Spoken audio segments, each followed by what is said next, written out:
So I'm here with Arin Hoekstra, Hooked on Hoekstra.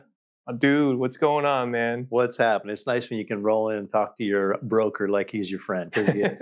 This is our first actual real use of this podcast studio like this. You're number one. Yeah, this is fresh. I love what you did here. You're right in the beginning, right there. It's like pallet furniture on the. It is exactly pallet furniture. I love it. All right, Arin, we have an agenda. We want to talk about investment, real estate, flipping, all of that stuff. But let's take a minute. Let's take a minute to get to know you, man. Like, people don't know who you are. So, what are you doing? So you're obviously a realtor. That's a whole flipping point at this conversation. What are you when you're not a realtor? Who is Arin when he's not a real estate agent? Yeah, that's a good flipping question. Because I asked you, I actually initially said, hey, I want to talk about flipping properties. Right. And you said, because I know you built your business initially on flipping. Yeah. And I wanted to know about that. And so you said, well, let's just do a podcast. Yeah. So I didn't realize we were going to be talking about me here. I thought it was just going to be about flipping. Well, I'll share a little bit. We'll get to it. Yeah. Yeah. Okay.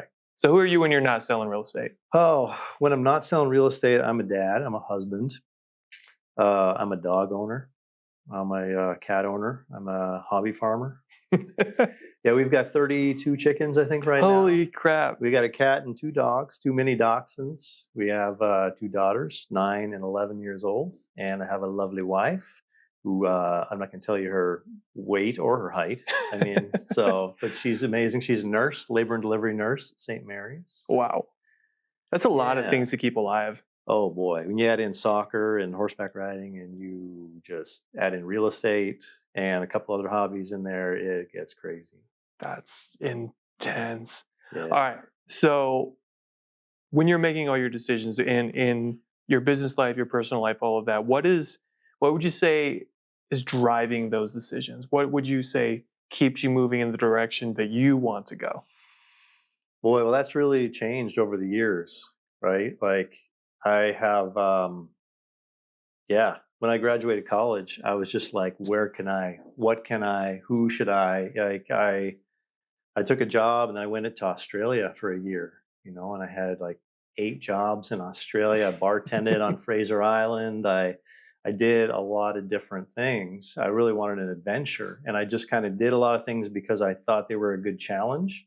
I always wanted to have adventures and learn new things, and like that led me into the golf industry later. And I did that and became a golf instructor and worked at pro shops and greenskeeping and then running a golf facility in Canada. And then eventually, I decided to use that degree, and I did an agricultural business degree, and I ended up going into logistics at a car plant. And that's what got me into the United States. I got from Canada to Missouri, of all places, and fell in love with Missouri and did all things there. And like my decisions there were just based on what would be exciting and fun, and I'll figure it out as I go. So after 5 years in Missouri, I picked up a guitar, started playing shows for 4 hours at Gators and Captain Ron's at Lake of the Ozarks. I started leading praise and worship at church. I got baptized in the Gasconade River. A lot of things changed in Missouri, and that's, began my Christian walk, and everything changed from there. Yeah. And went to Ohio and met my wife. We go back to Missouri, start our marriage and our life there. And then after 8 years running a radio station and having a natural food store on the square, my dad passed away in Canada, and we decided to come back to where we can get to my mom on weekends. And we end up here. A good friend in Missouri says, if you ever move, you should really think about being a real estate agent instead of doing, 10 jobs. And I was leading praise and worship on Sundays. I was cutting grass Sunday nights. I was just every day calling football, baseball, basketball, all day, every day I was going. And she said, just be a real estate agent. You work with people. Mm-hmm. It's relationships. And I always searched for that job that I thought was maybe going to be human resources or something. And turns out real estate was the ideal career for me. We got to talk more. So like your story feels so similar to my story. So like even giving up where you were baptized, right? Yeah. And you're talking about adventure, and adventure and wanderlust and all that has always been an issue for me. And I just crave it constantly. Like I was baptized in the River Jordan. Oh, wow. I made my way to Israel and got baptized there. Wow. And I'm always traveling. I've spent a ton of time in Africa, all of those things. And like your story reminds me so much, not to bring myself into it, No, but I please. didn't It's not realize we about had me. this connection Yeah, because yeah. like people hear my life story and they're like, how old are you? It's like, how did you accomplish all those things? Yeah, yeah. And it's that's amazing, man. And the coolest thing about all of those adventures is that you sit down and then you meet this person, and every piece of all of that adds up to be who they are Hmm. and the character that they are sitting. And that's going to change. In 5 years from now, you're going to be a different person because somebody that craves adventure and all that, they're constantly also working on themselves. That's right. And so, and then the faith part of it, right? Like, is eventually you also find your way to God. You know, I mean, that's a little bit of piece of what you're always looking for. Yeah. And man, I hate that we're sitting at a podcast right now and I'm learning these things about you. That's Yeah. that's Yeah. a So we both like adventure. We both like, yeah, and that's maybe a bit of being a realtor. It's pretty adventurous. it There's a is. lot going on. It And draws a certain personality. yeah. Well, when I first met you, I didn't know who I was getting. You At thought I was a first, jerk when you first met me. no, I didn't say jerk. Yeah, I yeah, mean, yeah. Okay. I just, I think, yeah, I wasn't sure. I saw this guy pull up in a blacked out Mustang, and he was all dressed to he was looking like he knew what was Mhm. going on, and he was one of our trainers. And Little did you know, I have absolutely no idea what I'm doing. well, later I found out that you actually do know when you come across very humble. And then when I heard you came back from Africa, like on a mission trip, and you're building a house out there and stuff, I was like, okay, I don't know this guy. Yeah. This is somebody else, and this turns out that you're just an awesome human being. Well, first and impressions are I shouldn't have so judged you. yeah, first impressions are just so often wrong. Hmm. You know, and the cool thing about this industry is that we get to meet people constantly over and over again. And that's one of the lessons that we learn is that often your very first impression of a human being, I like to call them their ambassador. It's like it's kind of like who they want the world to see them as. That's right. And then at the end of the day, it's like, oh, you're not this kind of know-it-all, stuck up, driving a blacked out Mustang jerk. You're just a normal guy that actually has a lot in common with me. So Yeah. this industry, I love the fact that it's a people first industry, and the more you dive in to the psychology of the human experience, the more you find out like that this is the job for me because I get to meet people, help them with their second, first, their third biggest decision they have to make, and be a resource to them and get to know another person along the way. Yeah. Yeah, I really Yes. like it. It's great. You just have to get over the hump, Yeah, or be able to like work into it in a way that's not a stress in life. And if you can, it's the best. yeah. It's the thing I've been talking to a lot of our realtors about. How do I compete in the AI world? How do I get louder? How do people know? I'm like, all of these things start to go away because the one thing all of that stuff can't do is be genuine. Hmm. So if you are genuinely you, even sitting here having this conversation, if you can find a way to get the genuine you to come through this little camera, people will connect with you. Yep. And you can't compete with that. None No. of this technology can compete with that. No, that's tough. That's It tough, is. especially when I used to have a voiceover studio at home, and I do a lot of voices. And so I don't really know who my genuine person is anymore. You've lost yourself in your voiceover work? Yeah, sometimes the genuine me is somebody else. Oh, that's awesome. Yeah, so definitely in the right place now. Cool. And my decisions are really what I ask every day. God, what do you want me to do today? God, who do you want me to call? And sometimes that leads to a phone call that like last year, just someone comes to mind. Call them, and then come to find out like they're going through something, or they're on the way to the hospital, and their wife is like, is 3 months early, Yeah. And it's just awesome what God can do. That I didn't grow up going to church. I didn't grow up with faith, and yeah, 15 years ago when Sam and I got married, a friend Luke, who gave me my first Bible, he's had the #2 song in Canada playing, and he wrote a song for all the jobs that I'd had, and it was like a 4-minute song. It was crazy. It's like I was like, really, have I had that many? But this is the one. This is the job I This can is the just one. sink into because it's a lot of jobs in one. Yeah, that's awesome. Yeah. Well, let's take a break. We're actually going to jump into what we came here for. We're going to talk about flipping houses, investment real estate. We're going to get into the meat and potatoes of this conversation. We'll be right back. Let's get into it. We're back. Investment real estate, flipping houses. Let's go back to a little bit of a story. I'll share mine too. What's your story with investment real estate? Boy, so we bought a triplex back in Missouri. Mm. And that was an interesting experience being a landlord, and had a friend who was a lender and showed me somebody had about 4 properties. And so we got into it that way there was like low end. So we were dealing with some like rough situational things. And I ended up turning it over to the police chief. He became our property manager. And that worked out way better. That sounds like a great property manager. Yeah, the chief of police. Awesome. Oh yeah. Oh gosh. Yeah, and he ran the sound for me at church. So just an awesome, awesome man, Danny Bledsoe. And so when we come out to Michigan, and now I'm helping flippers, I'm helping investors, and so I've got a few friends and a few clients that are always looking.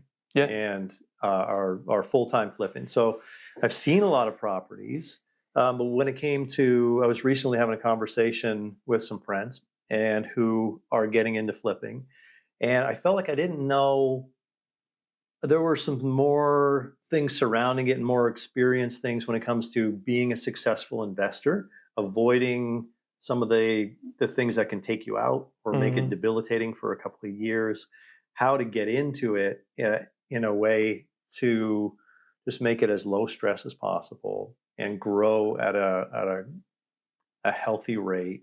There's so many things that can go wrong. Yeah.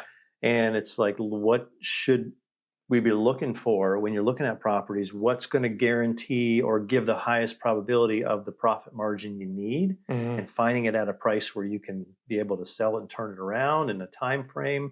There are just a lot of things I didn't feel totally comfortable when I was finished explaining it.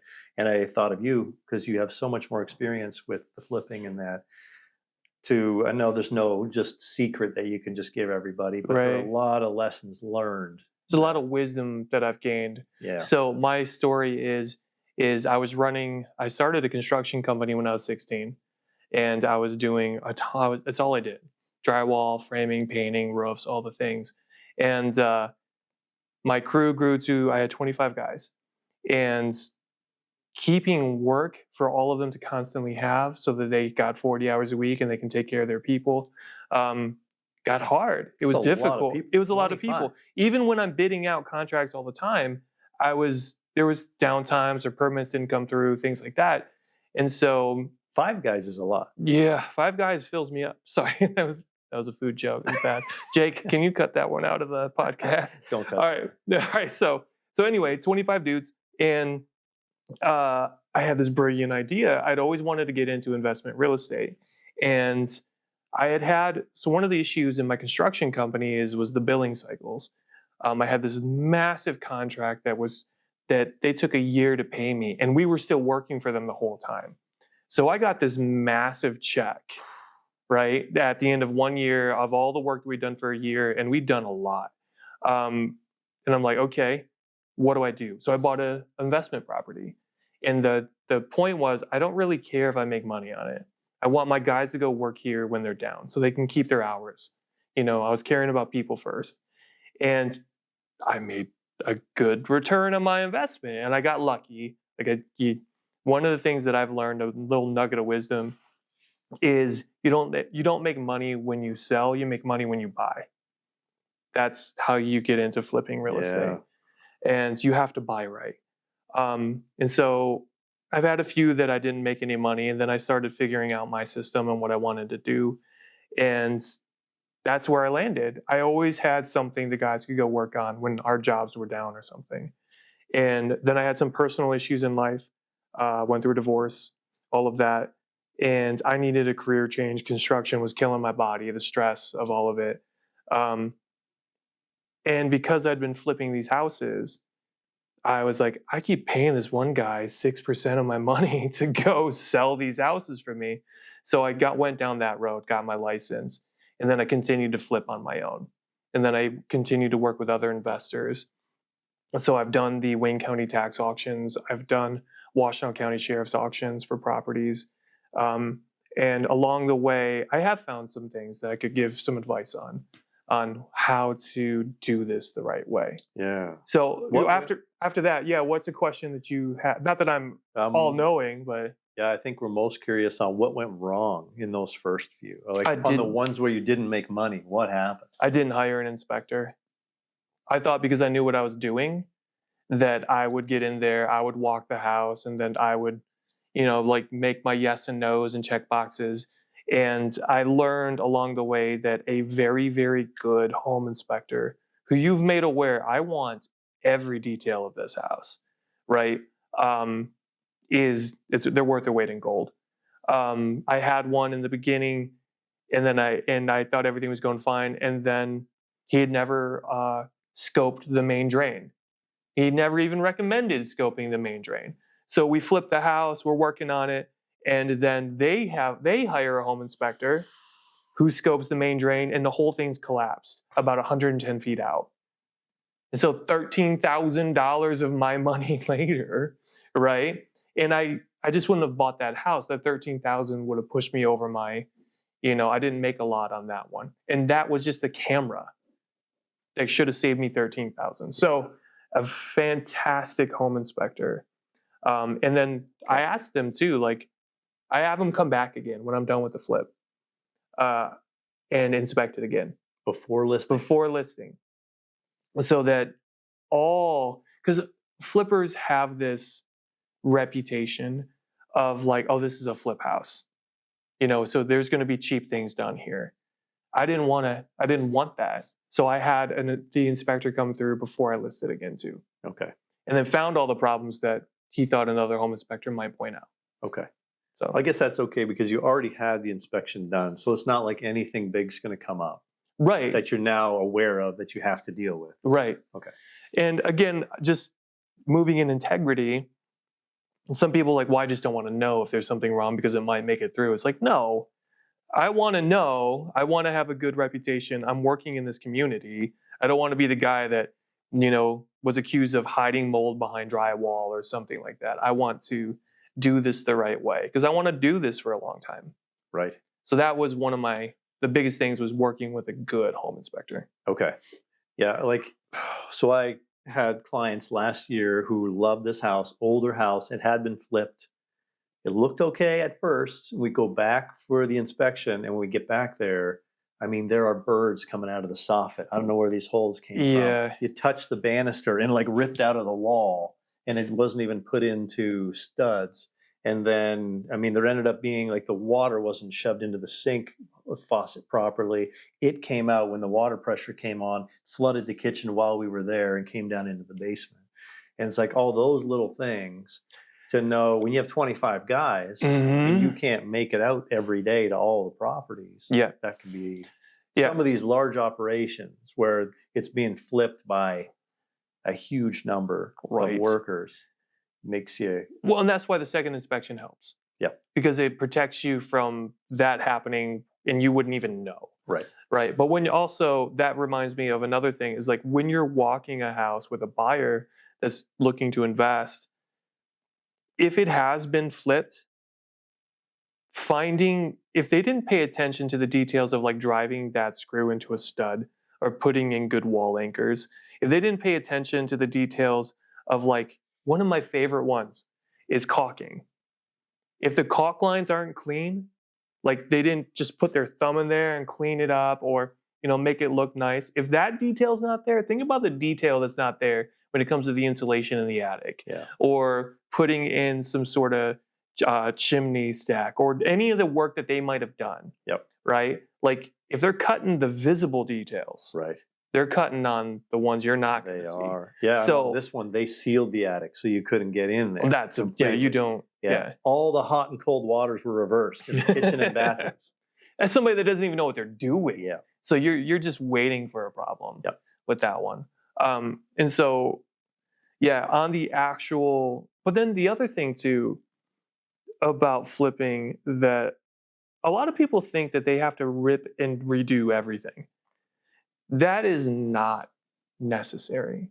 There's a subdivision around here that's got subway tile in almost every bathroom, right? And there was this guy that was flipping in there, and he thought that everything needed to have brand new tile and look brand new all the time. And I'm like, no. Actually, the quality of the installation of this tile is going to be better than anything that you're going to do. Trust me. Like, it's embedded. It's got the chicken wire mesh. It's got all that stuff. Like, it's solid stuff. And I had to educate him a little bit in how to remodel to include some of these original pieces, Right. that the quality of it was so well done back in the day that you really shouldn't be ripping it out. No. Hardwood floors are another great example. You know, you get these stains and you sand it out and everybody's like, oh, it's destroyed. No, you can take out small chunks of that floor and replace just there versus just carpeting over this beautiful hardwood. Like, learning those things, because the cost of sanding hardwood versus putting in carpet, it's the same price, but you end up with hardwood floors and original hardwood Yes. floors. Yes. So there's so many people want to just rip everything out and start over. And if you can learn the nuances of what you should keep, it could save you thousands, and the quality of that work is actually better than most contractors will do now. Yeah. So that's another one. Okay. That's great. So it makes me wonder then, from the standpoint of the investors that you represent, that you help find properties for, and that you have done that for. Yeah. How do you help them find the properties that, okay, you mentioned the auction sites and it's where you buy them, but what else have you heard from those investors, as well as what you've done, as to like what else helps them make sure that there's a best chance that they're going to have a profit at the end of it, when it comes to certain characteristics of the homes? Because like, as soon as something's on the market and it's in that 40 to 120,000 range, Yeah. how many flippers are out there checking it out Every within one the of next them. few days? Yeah. How many offers are they getting? Right. And so how do you compete with that kind of scenario, or how do you get out of that rat race and find where the better fish are? Junk removal. So many. This was just something that worked well for me and another investor I know really well. So many people will walk into a house in the hoarder situation and all of that. Learning how to walk through those houses and know if it's behind all the garbage, if it's still worth it, if because that's just pure labor. Yeah. That's a couple dumpsters and maybe a hazmat suit. Like, I mean, to give a bad story, we bought one and we didn't realize this, but buried behind some of the stuff was a couple of dog cages with dogs dead inside of them. Right? So you gotta, yeah, that's a terrible story. Yeah. So those are the things that you're gonna discover. But at the end of the day, it's just pure labor. There's no skill in cleaning all that out. So you get a good dumpster guy that's gonna not charge you an arm and a leg, Yeah. and make sure you protect your guys, but get some young, strong backs in there, and you're just throwing stuff away for 2 days. Right. That was one that, when we saw those even we bought some off the MLS. When we saw those pictures, we knew so many people were scared away from them. And then definitely when they had sat for, like, they hit that 5-week mark. Yeah. You know, because somebody's paid another mortgage on it, or they're finally exhausted and they're just like, want it gone. And if you show up with hey, I don't care about the stuff. I am going to hit the easy button for you. I'm going to do a home inspection to make sure that I'm spending my money right. But I'm going to buy it as it sits. And you don't have to worry about any of this. Like, it's words. So junk, just trash, tons and tons of trash. Those are kind of the ones you might want to pay attention to. Okay. Because it's Sounds good. cheap labor and dumpsters. Okay. So the worse it smells, the worse it looks. Yeah. The worse you want to get out of Smells there. go away. That's how you go into what other people don't want. Yeah, So, because you're not putting in $12,000 kitchens. You're throwing away trash. Yeah. What about if it's been in a fire, or if you want to say add a second level so you can double the square footage? That's a builder. You need to have a really good builder in your back pocket that's willing. I have a couple friends that are builders, that's willing to come with you, and you have to be a good person here, where you say, I need you to tell me if I'm not willing to spend X amount of dollars, I need to walk away, right? And most builders, if you give them that, I'm not holding you to it, but tell me I need to be able to write a $100,000 check, otherwise this isn't going to happen. Don't make them do the estimates. They're going to stop working with you, right? Don't just have them tell you a number that you're not going to hold them to, and then if that number works in your head, move forward. Okay. If it doesn't, then just stop. Okay. So good builders in your back pocket. Okay. Yeah. Okay. Take them with you. Yeah. Can you think of any other horror stories or things that just they didn't go as you thought they were going to go when you started? It looked like a good situation, turned out to be a big waste of time. Buying properties that are occupied by tenants. So it's a really great way, particularly in this market, to buy discount properties that are in good shape, because particularly anything that's being inspected by Section 8. So you show up and it's a property, it's a Section 8 tenant, and they live there. Well, Section 8 is doing an inspection on that property every year or every 2 years. Most townships are doing inspections on those properties every 2 or 3 years. People are looking at it and paying attention to it. And because it's occupied, a lot of investors don't want to deal with it. So there is a discount that is valuable there for occupied and tenanted properties. Okay. That discount is there because sometimes getting them out of there because they're trashing the place, or you're just not going to renew the lease at the end of the lease. Because that's what I know. I have an investor that has done that. He'll buy properties that have about 6 months left, right? He'll sit on them and then not renew the lease, and then he'll flip it. Yeah, well, he's got to go through an eviction process. And it's difficult on the human side of it too. Yeah. But there is a discount there. So that's one. Right. Like, if you don't have the stomach for evictions and all of that, that discount looks great and it does pay, but you've got to go through that other stuff. We've done cash for keys. We've bought these houses and we said, look, I'm not going to renew your lease at the end of this, but if you hand me the keys on the last day of your lease, I'll give you $2,500 cash. That's attractive. It is. And because the discount, the subdivision I'm thinking about right now, the discount, the properties are selling for about $230,000. The properties that are occupied with tenants are selling for about $160,000. That's $70,000. It's a lot. That's a lot of money, right? And if you walk through it in your flip budget, say you can keep it around 25, and then you give them $25,000, and you give them $2,500 to get out.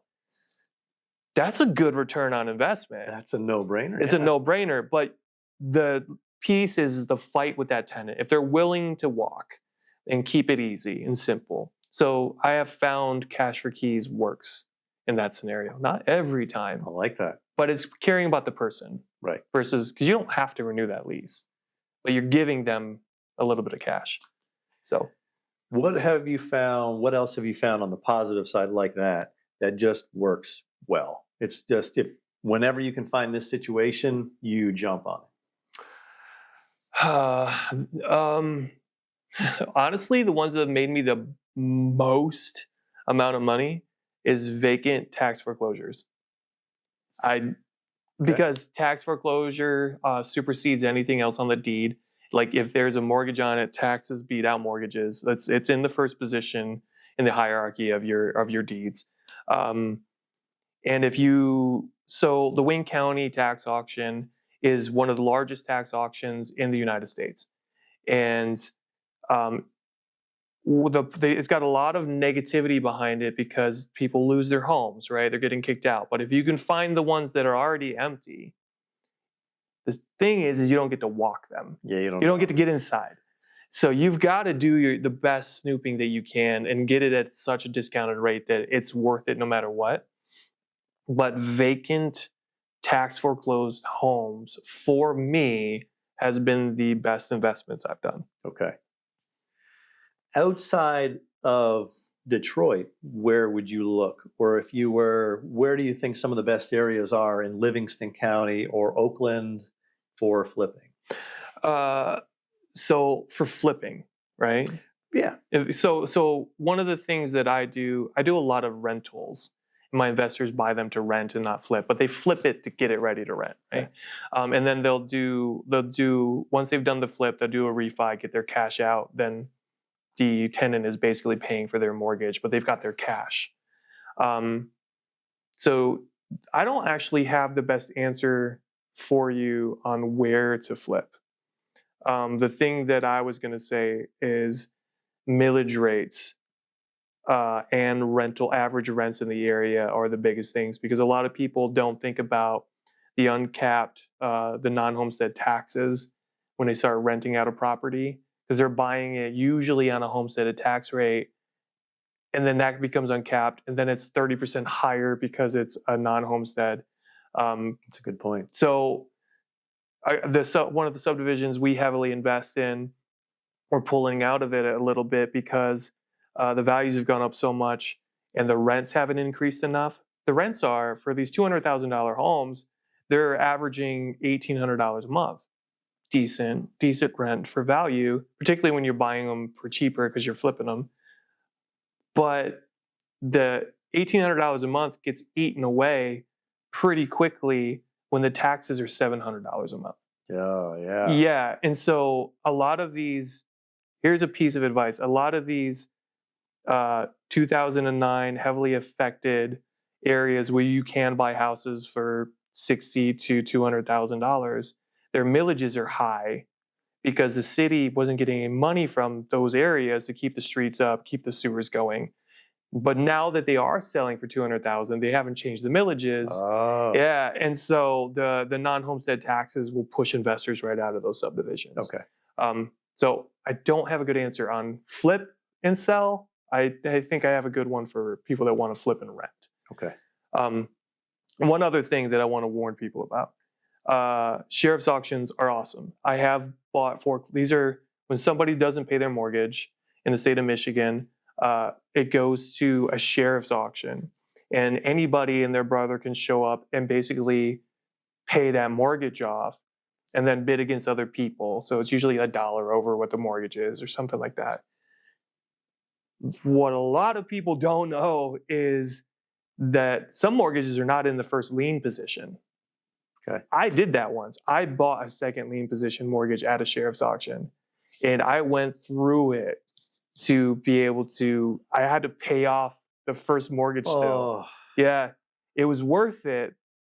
But my thoughts on what my profit was went from like, I'm gonna make 200 grand on this house down to like, I'm gonna make 40 grand on this house. So if you're gonna work in those worlds and you're gonna do an auctions, you need a really good title company that's willing to kind of dig into that title before you go there to try to buy the house. Okay. So that's just a little piece of advice on investing through the auctions. Okay. Well, I know a really good title company. Yeah, we got one. Yeah, we got one. So sorry, I feel like I've talked a lot in this, but I think you hold the answer. So I think we want to know.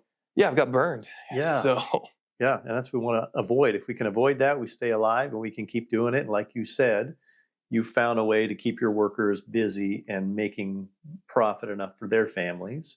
And if the goal here with the flipping is both, some are looking to rent or in some they just want to wholesale flip it, or they just want to flip it to sell.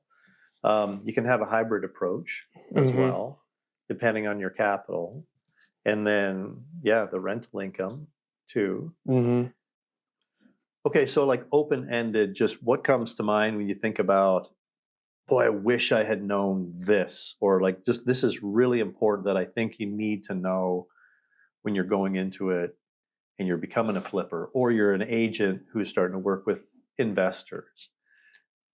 The thing that comes to mind, because it helped me so much on one, is other realtors knowing that this is what you want to do. One of my best investments that I ever had, another realtor in this office called me, said, I just got this weird phone call. The guy said he inherited a house and he just doesn't want it. He just wants to get rid of it. Does he know how? Does that realtor know how to do that? And he was like, no, but I know a guy. And so he gave me his phone number. I called him. He was a little awkward, all of that stuff.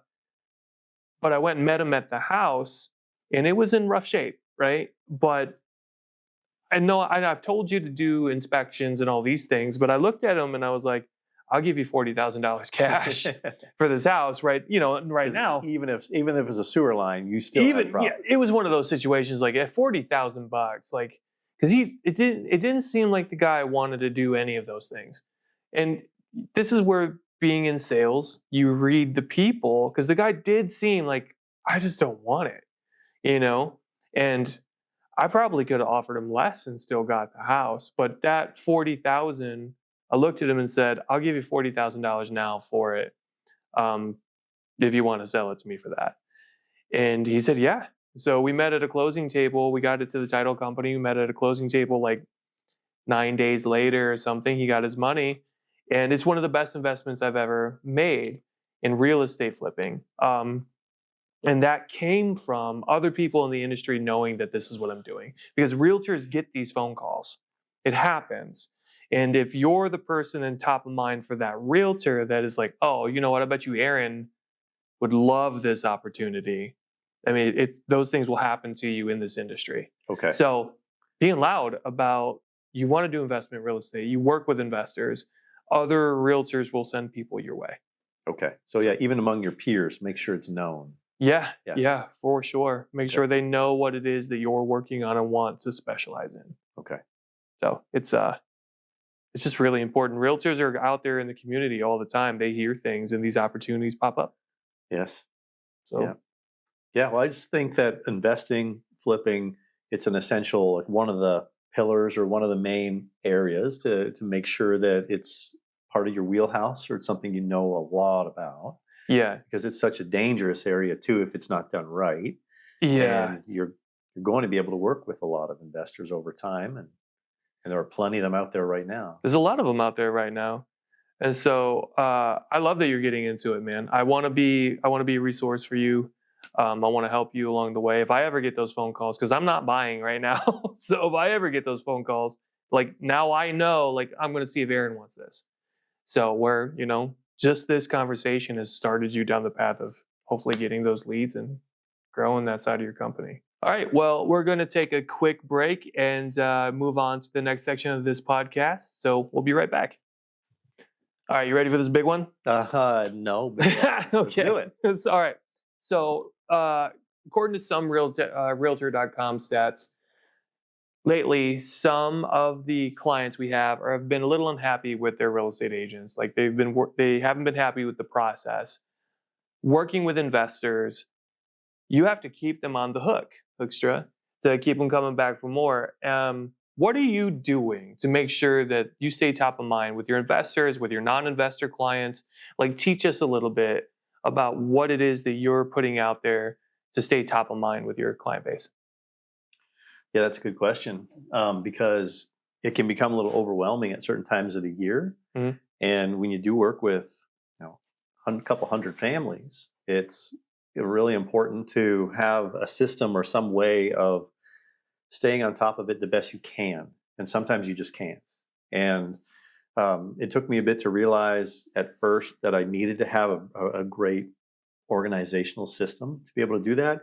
And then also to know that it's okay if you can't, for a certain amount of time, be in contact for whatever reason, if they're not actively searching or whatnot, that focus on, it's just about priorities.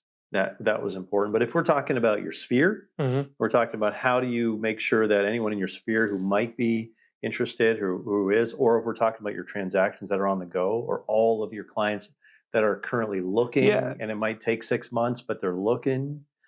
Some of the ways that I handle that are, Follow Up Boss I use big time. Okay. On our team, on the Spotlight Home team, we're reaching out to everybody every 3 months. So at least, every 12 weeks, they're getting something. There's a point of contact. But I want to know what's going on in their lives. So whenever I find something, I got to stay in the habit And I do open the phone, open that sphere, and put the note in of what's going on in their life. Because when you talk to another 40 or 50 families, to remember really what that operation that they have coming up and all that stuff, it's important. And I want to know that stuff. I want to be up on it. And it's like without the organization side of it, it's going to slip through the cracks. So having tools for like when there's a transactions on the go, I've got tools to where I don't have to think about it too much. Every step of that transaction that's probably going to happen is on a list, and I can just check it off and I can always know what's the next action item so that I can focus on the people. Yeah. Because when I'm not organized with the transaction, I'm scatterbrained and I've got 12 things that I need to be thinking about calling this title company and this agent and this offer just came in, and then you're stressed. And then you just forget about your sphere. Yeah. So to be able to make the transactional clients feel like he's on it, he's got me top of mind every day, and I always know what's the next action item. So that's like the most important thing is like what's next. Well, and I would say I've heard this before. You're talking about a CRM, a client relations management system. I've heard this before. When people hear that agents do that, they're like, "Oh, so it's just a computer telling you that I have, my dog had surgery last week." It's like, no, it's actually a way for me to stay genuinely in touch with you and with everybody that I'm working with, right? That's what you mean by putting all these things in and making sure you're making those notes because you care about these people. You just don't want to miss anything when it comes to their lives, right? Right. Yeah. Yeah. I mean, my memory only works so well. I'm not a genius. Yeah. And so, like all the other agents out there, that they would hear, "Oh, you got surgery coming up on your shoulder. Well, I hope it goes well." And then they just go on. If it's the agents that be like, "Okay, as soon as you're done, you're sitting in your car and you're like, what else did they say? I can't, like, I want to be able to, Yes. care." Yes. It's those moments where you could just be trudging on to make money, but you want to care about, and so there's just like I don't know how a high school, like a principal of a school would know all that about all the Right. families. At a certain point, you've got to put effort and care into staying up on them. And I know that's different from like once a year calling and like just reading off like, and so how is Robert? How is he doing? Like it's got to come across Yeah. like you really do care. I love this so much because I've talked about this in the past and I've taught on this. And there's an analogy that I use here for a lot of realtors that are small scale, right? The analogy is if I need to get you and 3 other people across the lake, I can get us there in a rowboat. But if I want to grow and take more people with me, I need an engine. If I want to take 100 people across that lake, I need an engine. And client relation management systems is that engine. So using the technology lets you take more people with you. And I love that I love that you're using it this way because this is the intent of using client relation management systems, not to just record birthdays. So you send a birthday card, you want to get coffee. It's to care about people's lives and stay in touch with them appropriately. The way you're using that is a great moment for other agents out there to learn. Like that's what they're for. Yeah, it's just part of your brain. It's It just is. part of your memory. So you can tap in, oh, I'm going to call this person like every day. You say, this week I'm going to be following up with this many people from my sphere on top of my transactions. And then you look them up just beforehand. You refresh on where they were at. And then you can call them. And then it's fresh. Yeah. And then it's not, they might wonder if you're making notes, but I wish my State Farm guy would do it. I wish my financial advisor would do it. I wish the people that I hire to do my stuff would call me on a regular basis. Look, I wish they would care instead of try to hide and just, forget about those monthly payments that I'm giving them every month. Right. I would rather they call me and ask me how I'm doing. Honestly, I don't really know. I think that this was a fantastic conversation, man. I am so glad that we sat down and talked about these things.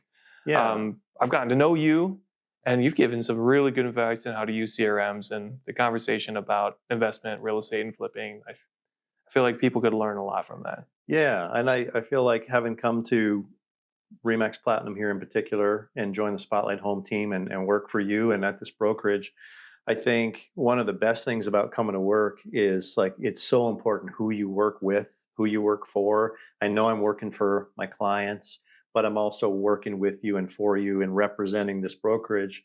And I feel like when I'm walking in here, I'm part of like a legacy, or I'm part of like something that is more than, it's not just making money. Mhm. It really is about people, and it's about the relationships. And I think that's why we're here on this earth, is relationship, whether it's relationship with God first, and whether it's relationship with your spouse or your loved one or your partner, relationship with your siblings, your kids, that it's really about relationship. And here, I feel like there's something more. When you walk through the doors, you feel it.